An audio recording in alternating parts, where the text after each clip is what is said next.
You ever have one of those days where you feel like the universe just has it out for you? Now imagine having 7 of those days. With lightning. Real lightning straight from the sky.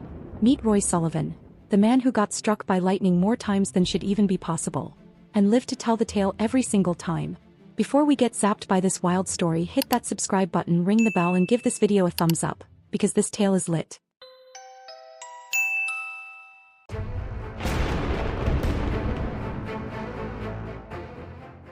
It's the early 1940s. Roy Cleveland Sullivan is just your regular park ranger in Virginia's Shenandoah National Park.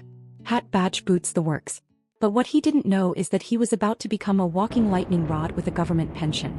Now listen, getting hit by lightning once is crazy. But twice? That's newsworthy. 7 times. At that point, Mother Nature's either obsessed or has a twisted sense of humor. It's April 1942 and 30-year-old Roy Sullivan is doing what he always does. Keeping watch over Virginia's Shenandoah National Park. He's perched high up in a fire lookout tower, a tall, lonely structure made almost entirely of metal. You know, the kind of place that practically begs lightning to come over for a visit. A storm rolls in. Thunder grumbles in the distance. Roy's up there scanning the horizon, and then lightning strikes the tower, channels through the frame, and blasts into Roy. Fire literally shoots down his leg. His shoe is blown apart. A hole gets burned clean through his foot. He survives, but barely. But here's the thing, that tower wasn't even finished yet.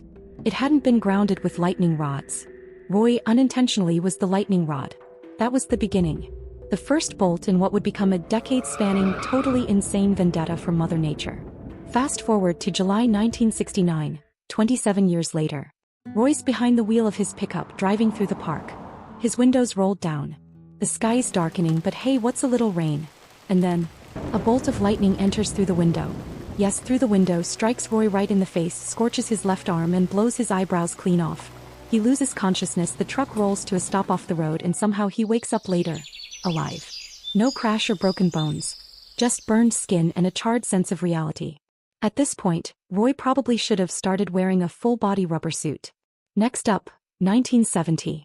He's back home, tending his garden like any peaceful man who's already been struck by lightning twice and would really like that to be the end of it. If only he knew it was just the beginning. A bolt strikes a nearby power transformer. Electricity jumps from the transformer to Roy because why not? He's standing right there. It knocks him flat. His chest and stomach suffer serious injuries. But Roy survives again. Then comes 1972, the weirdest one yet. Roy's checking on a remote campsite during his ranger rounds. The weather starts turning. He's aware. He knows what this feels like by now. But it's too late. A lightning bolt comes down and, I'm not even kidding, sets his hair on fire again. He rushes to his truck, grabs the jug of water he now keeps there at all times specifically for these moments, and douses the flames. Imagine having to explain that to your supervisor.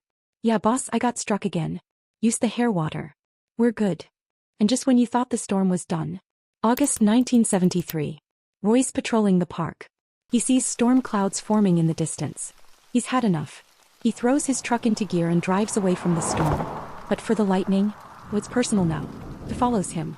The bolt slams into a nearby tree, ricochets off the trunk, and zaps Roy through the open window of his truck again. He's injured. His hair catches fire. Again. Burns cover his back and arms. He puts himself out with the trusty water jug and limps away, no longer surprised. June 1976. Roy is literally tending his garden. No storm in sight. The man's just trying to live. But the lightning takes that personally. 1 minute it's overcast. The next minute, bolt number 6 lands. Hits him in the ankle. Travels up his leg, burns his chest and stomach. He collapses. Neighbors find him in the yard, dazed but conscious. He tells them, "It got me again." And then came the last one. June 25, 1977. Roy's out fishing on a small pond. Quiet, serene, just him and the water. A moment of peace. You already know what happens next. The clouds gather. Thunder rolls. And boom. The sky drops, strike number 7 right on Roy's head. His chest and stomach are seared again. If I had $1 for every time I said again in this video. Anyway, his hair, predictably, catches fire. He puts it out himself. Of course he does. Because at this point he's basically a pro. Roy Sullivan would go on to earn the nickname, the Human Lightning Rod. He kept that water jug in his truck for the rest of his career, just in case. And in 1972, after strike number 4, Guinness World Records officially declared him the man most often struck by lightning in recorded history. It should have made him famous. But Roy said instead people avoided him. Like cross the street to avoid him avoided him. Some would duck into stores when they saw him coming during a cloudy day. Others refused to stand near him at all, like he was cursed. In 1983, just a few years after his 7th strike, Roy Sullivan died from a self-inflicted gunshot wound. He was 71 years old. The cause wasn't lightning. It was heartbreak. His longtime love had left him. The man who had survived the fury of the sky, time and time again, couldn't bear the quiet ache of loneliness. Today, Roy Sullivan remains one of the most bizarre records in human history. A man who defied the odds again, and again, and again. And, well, you get it. If that's not a survival story, I don't know what is.